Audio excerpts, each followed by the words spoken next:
નમસ્તે વિદ્યાર્થી મિત્રો. લાસ્ટ લેક્ચર ની અંદર આપણે ટોરોઇડ છે એના વિશે ભણ્યા કે ટોરોઇડ છે એના અંદરના વિસ્તારમાં ઉદ્ભવતું ચુંબકીય ક્ષેત્ર કેટલું હોય છે. એની પહેલાનો લેક્ચર એટલે સોલેનોઇડના અંદરના વિસ્તારમાં ઉદ્ભવતું ચુંબકીય ક્ષેત્ર. પરિમિત લંબાઈનો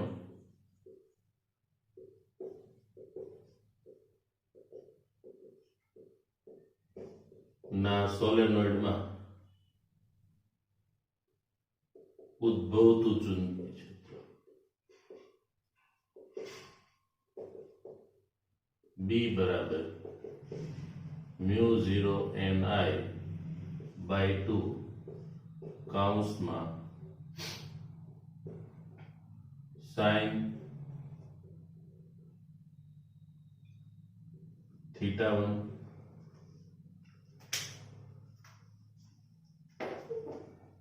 α1 પ્લસ sin α2. અતિ લાંબુ સોલેનોઇડ હોય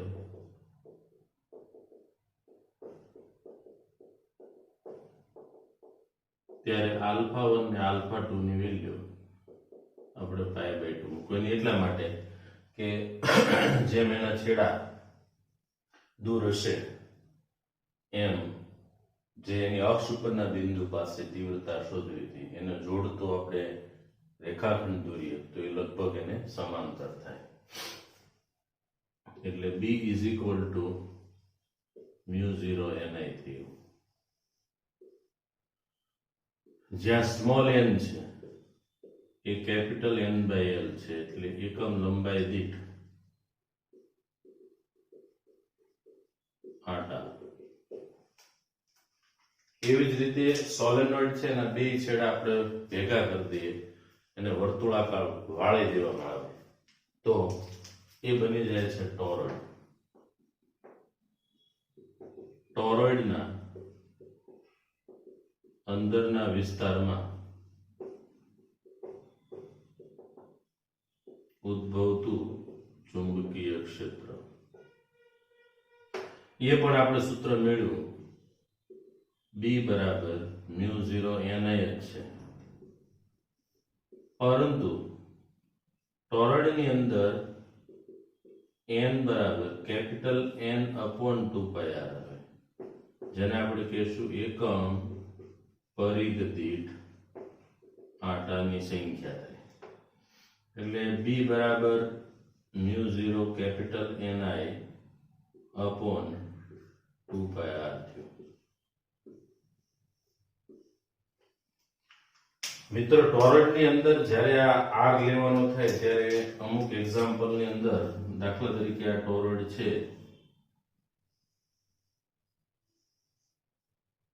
તો આ એનું કેન્દ્ર થયું, આ એની અંદરની ત્રિજ્યા થાય અને આ એની બહારની ત્રિજ્યા થાય.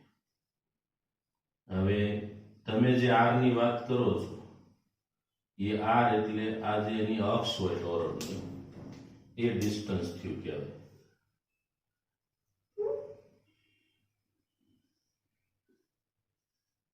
R તમારે મેળવવો હોય તો R1 પ્લસ R2/2 સરેરાશ ત્રિજ્યા લઈ લેવાની છે. તો આ અગત્યનો જે ટોપિક ભણ્યા એના ફોર્મ્યુલા જેનો ઉપયોગ છે એ એક્ઝામ્પલ ગણવા માટે આપણે કરવાના છે. હવે જે કાંઈ સૂત્રો ભણી ગયા છે એને ધ્યાનમાં રાખી અને થોડીક આ બાબતો પણ તમે નોટ કરી લેજો. JEE નીટ જેવી એક્ઝામ, આજનો આપણો જે લેક્ચર્સ છે એ standard 12 science subject physics chapter number 4 lecture number 19.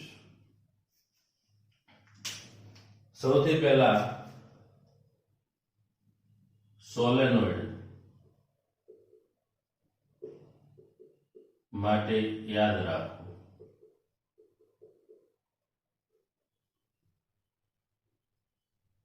સોલેનોઇડના બહારના વિસ્તારમાં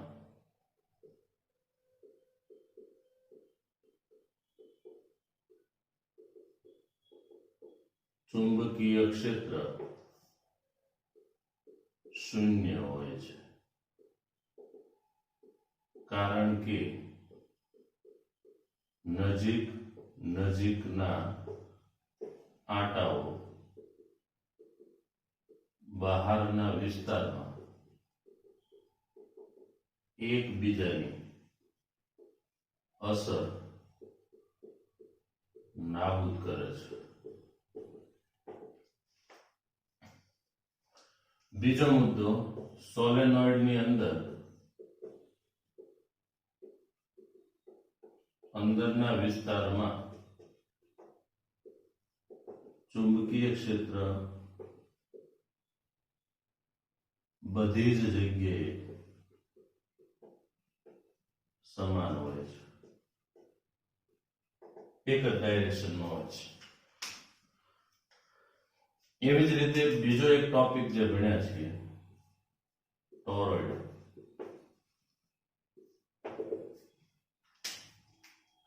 સોલેનોઇડ પછીનો ટોપિક છે ટોરોઇડ. ટોરોઇડના અંદરના વિસ્તારમાં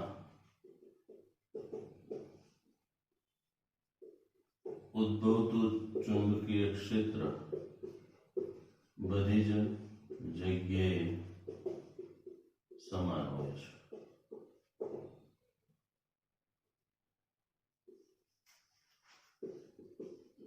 ટોરોઇડ ના બહારના વિસ્તારમાં ચુંબકીય ક્ષેત્ર શૂન્ય હોય છે, તથા ટોરોઇડ ના વચ્ચેના ભાગમાં ચુંબકીય ક્ષેત્ર પણ શૂન્ય હોય છે.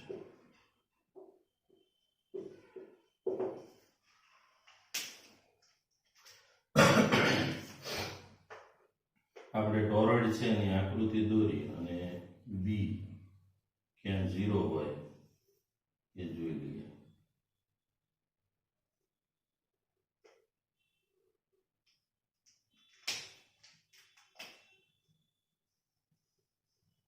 એની ઉપર અલગ કરેલો વાહક તાર છે વીંટાળી દેવામાં આવે છે. મેં આગળના વિડીયોની અંદર બાજુમાં ટોરોઇડની આ પ્રમાણેની આકૃતિ મૂકેલી છે. આ એનું કેન્દ્ર કહેવાય અને અહીંયા B0 હોય, બહારના વિસ્તારમાં પણ B0 હોય. હવે અંદર જે ચુંબકીય ક્ષેત્ર છે આ ટોરોઇડની અક્ષ કહેવાય, ત્યાં B0 હોતું નથી, એટલે અંદર B આપણને મળે. અને કેટલું મળે તો μ0 NI જેટલું મળે. આ ટોરોઇડ માટે હંમેશા યાદ રાખજો. ઘણીવાર આજે હું વાત કરું છું એ ટોરોઇડ શબ્દ છે અથવા આદર્શ ટોરોઇડ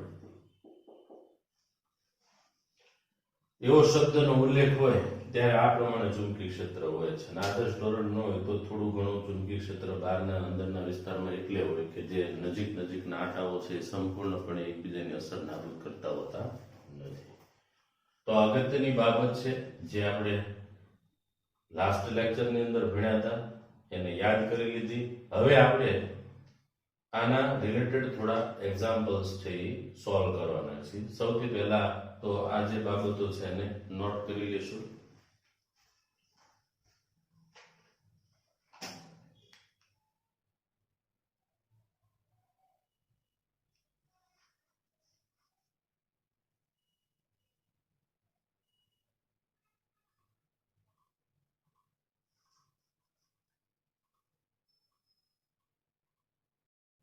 ચાલો મિત્રો, આપણી ટેક્સ્ટબુક ની અંદર એક ઉદાહરણ આપેલું છે 4.9 જે ટોપિક આપણે ભણી ગયા એને રિલેટેડ જ છે.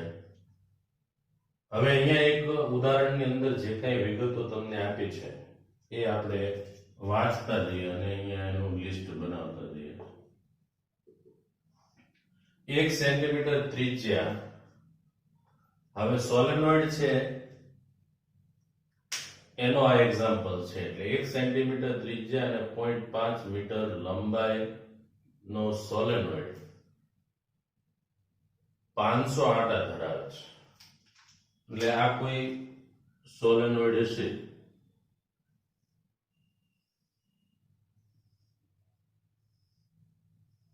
જેની ઉપર આપણને ખ્યાલ છે કે અલગ તારે કરેલો તાર છે એ આ પ્રમાણે વીંટાળી દીધેલો હોય અને આખી જે રચના બને છે એને સોલેનોઇડ કહેવામાં આવે છે. હવે આ સોલેનોઇડ છે એની ત્રિજ્યા, એટલે આનું આડછેદનું ક્ષેત્રફળ હોય તો આપણે ત્રિજ્યા ગણી લઈએ એ જેટલી છે સ્મોલ એ, અને આ એની લેન્થ થઈ ગઈ L. બરાબર છે. હવે ત્રિજ્યા આપેલી છે એટલે સ્મોલ એ ની વેલ્યુ આપણને 1 સેન્ટીમીટર આપી છે. 0.5 મીટર લંબાઈ આપેલી છે, 0.5 મીટર, અને 500 આટા ધરાવે છે, એટલે આટા એટલે કેપિટલ N એ 500 આપી દીધા છે, અને એમાંથી 5 એમ્પિયર વિદ્યુત પ્રવાહ પસાર થાય છે, એટલે I છે એ 5 એમ્પિયર પસાર થાય છે. તો સોલેનોઇડને અંદરના વિસ્તારમાં ઉદ્ભવતું ચુંબકીય ક્ષેત્ર એટલે અંદર B કેટલો હશે અથવા કેટલો ઉત્પન્ન થાય છે એ આપણે શોધવું છે, એટલે મતલબ B મેળવવાનો છે. મિત્રો હવે અહીંયા પ્રશ્ન એવો થાય કે ત્રિજ્યા અને લંબાઈની કમ્પેરિઝન કરીએ તો જોવા જઈએ તો આ 500 સેન્ટીમીટર કહેવાય, સોરી 50 સેન્ટીમીટર, આપણે એને 100 વડે ગુણશું. બરાબર, તો 50 ની સાપેક્ષે 1 સેન્ટીમીટર છે એ ઘણું નાનું કહેવાય, મતલબ એ જે છે એ L કરતા ઘણો નાનો છે, અને એ L કરતા નાનો હોય તો આવી કન્ડિશન હોય ત્યારે આ જે સોલેનોઇડ છે એ અતિ લાંબો સોલેનોઇડ કહેવાય.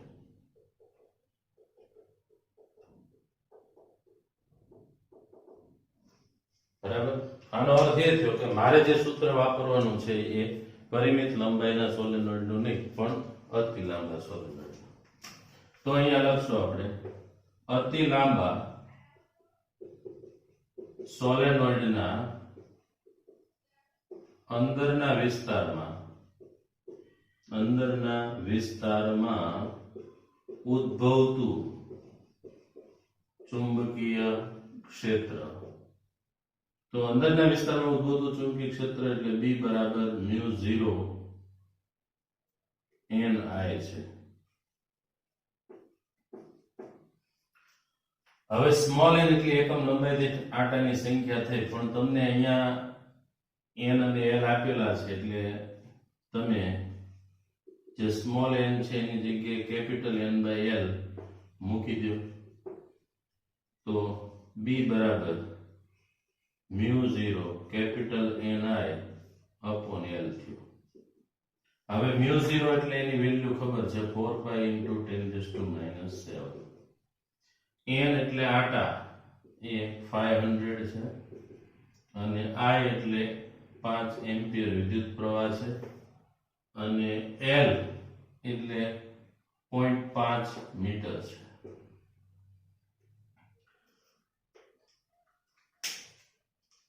હવે અહીંયા છેદની અંદર જે પ્રમાણે અંશ છેદમાંથી જે કેન્સલ થતું હોય એ આપણે કેન્સલ કરીએ અને સાદું રૂપ આપીએ તો 0.5 છે. હવે 0.5 ન લખવા હોય તો આપણે 5/10 લખી શકીએ. બરાબર, એટલે આ જે 5 છે એ કેન્સલ થઈ જશે, 10 ઉપર જશે એટલે 5000 થયા, એટલે 4 × 5 = 20. એટલે આમ જોવા જઈએ તો અહીંયા 10 વડે ગુણીએ એટલે 5000 થશે, એટલે 4 pi into 5000 ગુણ્યા 10⁻⁷. હજી આનું સાદુરૂપ આપી દઈએ મિત્રો, 4 × 20, એટલે અહીંયા હું લખું છું 1 2 ને 3 કેન્સલ કરીને એટલે 20 pi 10⁻⁴ એટલે b ની વેલ્યુ આપણને મળી ગઈ 20 પાય છે, હજી એક મીંડું આપણે કેન્સલ કરી શકીએ એટલે 2 પાય ઇન્ટુ 10⁻³ ટેસ્લા થયો. પાયની કિંમત મિત્રો મૂકી દેશો તોય પણ વાંધો નથી, જોઈ લેવાનું જે પ્રમાણે આન્સર એ કોઈ ઇશ્યુ નથી. પાયની વેલ્યુ આપણને ખબર છે 3.14 મૂકી શકાય છે, બરાબર. તો આપણને સોલેનોઇડના અંદરના વિસ્તારમાં ઉદ્ભવતું ચુંબકીય ક્ષેત્ર મળી ગયું કે આટલું ચુંબકીય ક્ષેત્ર સોલેનોઇડ છે ને અંદરના વિસ્તારમાં ઉદ્ભવે છે, બરાબર. તો આને આકૃતિ સાથે નોટ કરી લેજો. આકૃતિ ટેક્સ્ટ બુકમાં આપી ન હોય પણ મિત્રો રકમ વાંચી એટલે આપણે જાતે આકૃતિ બનાવતી જવાની, બરાબર, ઇમેજિન કરવાનું, જેથી કરીને આપણને એના જે પેરામીટર્સ છે જે આપેલા હોય આપણે લખી અને એના ઉપરથી આપણે સૂત્ર છે એ ડિસાઈડ કરીશું. ઓકે, આને નોટ ડાઉન કરી લેશો.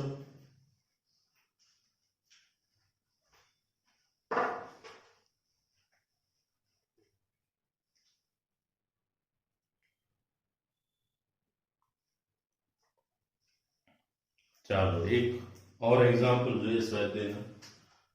સ્વાધ્યાયની અંદર 4.5 નંબરનો જે એક્ઝામ્પલ છે એને આપણે સોલ્વ કરીએ. 0.15 ટેસ્લાના નિયમિત ચુંબકીય ક્ષેત્ર સાથે 30 ડિગ્રીનો કોણ બનાવતી દિશામાં રહેલા તારમાંથી 8 એમ્પિયર વિદ્યુત પ્રવાહ વહે છે. તો આ તાર પર લાગતું ચુંબકીય બળનું મૂલ્ય કેટલું હશે? મિત્રો આ ટોપિક આગળ ભણી ગયા આપણે કે જ્યારે કોઈ પ્રવાહધારી તારને ચુંબકીય ક્ષેત્રમાં મૂકવામાં આવે તો એના ઉપર બળ લાગે છે. આની પણ આપણે આકૃતિ ઇમેજિન કરીએ, બનાવીએ. દાખલા તરીકે આ રીતે કોઈ નિયમિત ચુંબકીય ક્ષેત્ર હશે. ચુંબકીય ક્ષેત્ર નિયમિત છે એમ દર્શાવવું હોય તો ક્ષેત્ર રેખાઓ એકબીજાને સમાંતર હોય અથવા દરેક ક્ષેત્ર રેખાઓ વચ્ચેનું અંતર સમાન હોય તો ચુંબકીય ક્ષેત્ર નિયમિત છે એવું કહેવાય. એમાં એક તાર મૂકેલો છે 30 ડિગ્રીનો કોણ બનાવતી દિશામાં, એટલે આ પ્રમાણે કોઈ તાર હશે.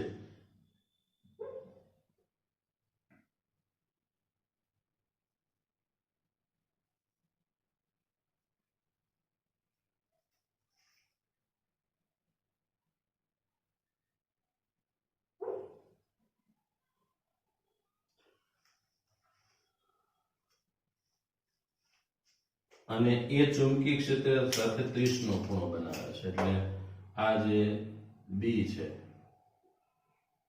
એ અહીંયા 30 નો ખૂણો છે. હવે જે કાંઈ વિગતો આપી છે એને આપણે લખીએ. પહેલા 0.15 ટેસ્લાનું નિયમિત ચુંબકીય ક્ષેત્ર છે એટલે બી બરાબર 0.15 ટેસ્લા આપેલું છે. 30 ડિગ્રીનો કોણ બનાવતી દિશામાં રાખેલા તારમાંથી 8 એમ્પિયર વિદ્યુત પ્રવાહ એટલે I છે એ 8 એમ્પિયર પસાર થાય છે. તો એના પર લાગતું ચુંબકીય બળ, ખરેખર આ એક્ઝામ્પલ ની અંદર મિસ્ટેક છે. અહીંયા શબ્દ છે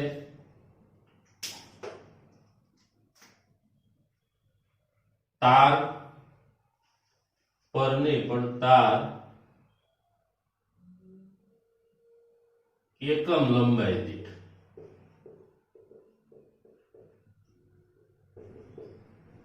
લાગતું બળ, તાર છે એની એકમ લંબાઈ ઉપર કેટલું બળ લાગે એ શોધવાનું છે. બળ એટલે F થયું, એકમ લંબાઈ દીઠ બળ શોધવાનું છે આપણે, અને એ પણ ચુંબકીય બળની વાત છે. જ્યારે પ્રવાહ ધારિત તારને ચુંબકીય ક્ષેત્રમાં મૂકવામાં આવે ત્યારે તેના પર ચુંબકીય બળ લાગે છે. આ કેટલું બળ લાગે છે એ સૂત્ર મિત્રો આપણે ભણી ગયા છીએ. F = IL × B એટલું બળ લાગે છે. આ બળનું મૂલ્ય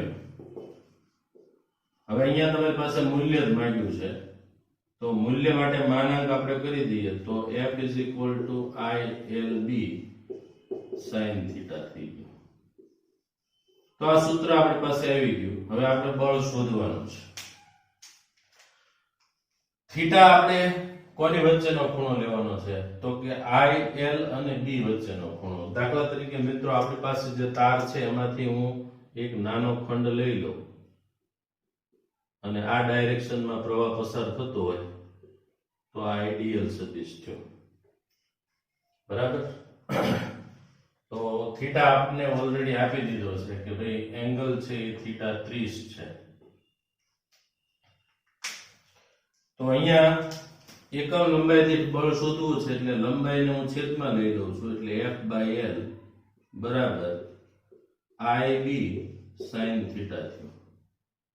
હવે મિત્રો F/L is equal to I એટલે વેલ્યુ આપણને આપી દીધી છે 8 એમ્પિયર, B એટલે ચુંબકીય ક્ષેત્ર પણ આપેલું છે 0.15 અને એંગલ પણ આપી દીધો છે sin 30. sin 30 ની વેલ્યુ તમને ખબર હશે 1/2 થાય એટલે F/L equals to 8 ગુણ્યા 0.15 ગુણ્યા 1/2 થાય. આમાંથી છેદ ઉડતા હોય એ ઉડાડી દો. આ 2 અને અહીંયા આવશે 4. 15 ગુણ્યા 4 એટલે 15 ચોકુ 60 થશે. એટલે અહીંયા લખાશે F/L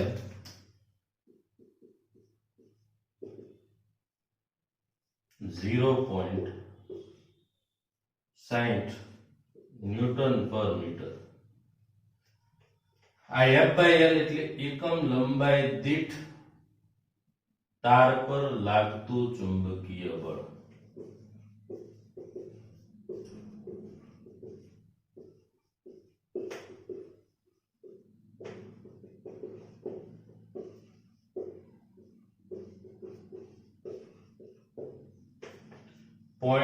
.60 ન્યૂટન પર મીટર છે એટલે એટલું ફોર્સ લાગે છે પર યુનિટ પર લેન્થ. એકમ લંબાઈ દીઠ એટલું બળ લાગે છે એટલે તારની એક એકમ જેટલી લંબાઈ ઉપર એટલું બળ લાગતું હશે. શેના કારણે? તો કે એમાંથી પ્રવાહ પસાર થાય છે. પ્રવાહ છે એ શેનો બનેલો હોય? આગળ ચર્ચા આપણે કરી લીધી ઇલેક્ટ્રોનનો. વિદ્યુતભાર ગતિ થાય તો ગતિમાન વિદ્યુતભાર ઉપર ચુંબકીય ક્ષેત્ર દ્વારા ફોર્સ લાગે છે. એટલે આપણે શોધી કાઢ્યું ચુંબકીય બળનું મૂલ્ય 0.60 ન્યૂટન પર મીટર. ઓકે, તો આને પણ નોટ કરી લેશો.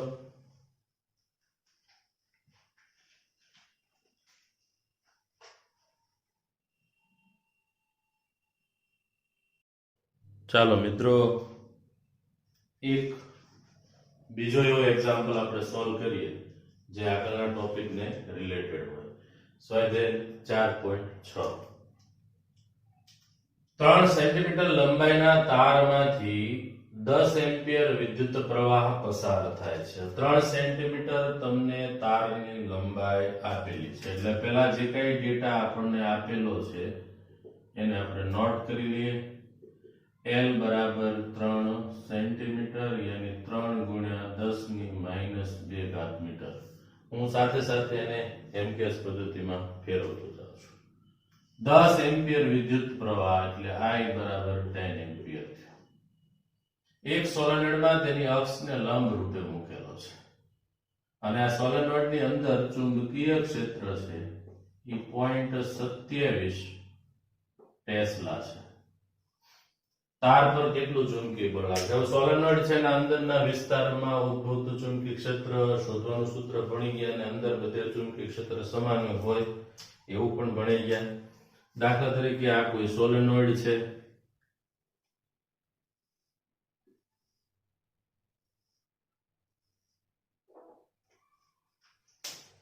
એના ઉપર આપણે જાણીએ છીએ કે અલગ કરેલો વાહક તાર વીંટાળી દીધેલો હોય છે. બરાબર? તો આ પ્રમાણે એની ઉપર વાઇન્ડિંગ કરેલું હશે. હું આમ આખું નથી બતાવતો પણ તમે સમજી શકો છો કે આ પ્રમાણેનું વાઇન્ડિંગ હશે. આ છે એ સોલેનોઇડની અક્ષ છે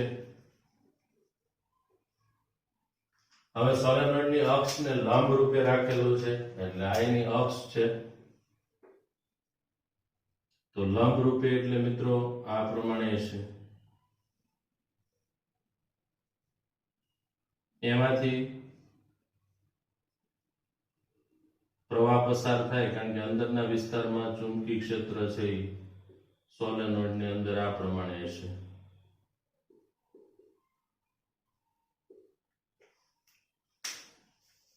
હવે અંદર આ સોલેનોઇડની અક્ષ છે અને લંબ રૂપે એટલે આમ મૂકી દીધો હશે તાર, બરાબર. તો કેટલું ચુંબકીય બળ લાગતું હશે એ આપણે શોધવાનું છે. ચુંબકીય બળ એટલે F અને F એટલે IL ક્રોસ B. રેડી? ચાલો મેળવીએ.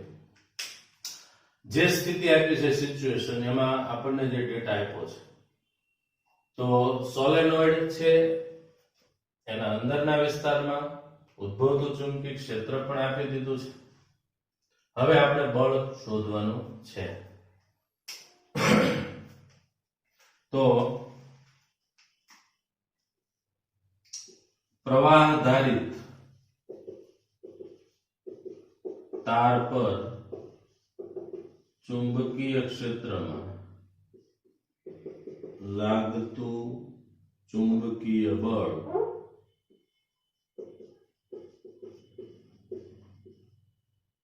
તો F is equal to ILB sin theta થશે. હવે થીટા સ્વાભાવિક છે, તમને ખ્યાલ આવી જવો પડે કે હું અહીંયા નાનો ખંડ લઈશ તો આ મને જે દિશા મળશે એ આઈડીએલ સદિશની ડાયરેક્શન થાય અને બી છે આમ છે એટલે આઈડીએલ સદિશ અને બી બે પરસ્પર લંબ છે. લંબ હોય એટલે થીટા π/2 થાય એટલે sin π/2 ની વેલ્યુ 1 થાય. એટલે અહીંયા આપણને sin થીટા ની વેલ્યુ પણ મળી ગઈ છે, બરાબર. તો F equals to ILB sin π/2 થયું. F equals to I એટલે પ્રવાહ 10, L એટલે લંબાઈ 3 ગુણ્યા 10⁻²² અને B એટલે ચુંબકીય ક્ષેત્ર 0.27 અને આ થશે sin π/2 ની વેલ્યુ 1. તો 30 27 તેરી 81 એટલે 0.81 ગુણ્યા 10⁻1² થયું છે, બરાબર. આટલું બળ છે ઈ લાગે છે.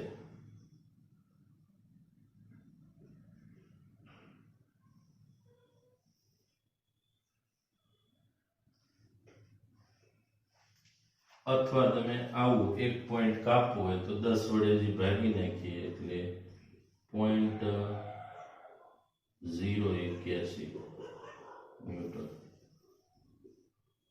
આટલો ફોર્સ છે એ લાગતો હોય છે. ઓકે, તો આને નોટ ડાઉન કરી લો. ફરી પાછા નેક્સ્ટ લેક્ચરમાં મળશું. જે કંઈ અમુક બાકી એક્ઝામ્પલ્સ છે એને સોલ્વ કરશું અને એક સરસ મજાની થિયરી બે પ્રવાહ આધારિત તાર વચ્ચે લાગતું ચુંબકીય બળ શોધવા માટેની થિયરી ભણવાના છીએ. આજે જે કાંઈ ચાલેલું છે એ હોમવર્કમાં ફરજિયાતપણે 2 વખત લખવાનું છે. Okay, thank you.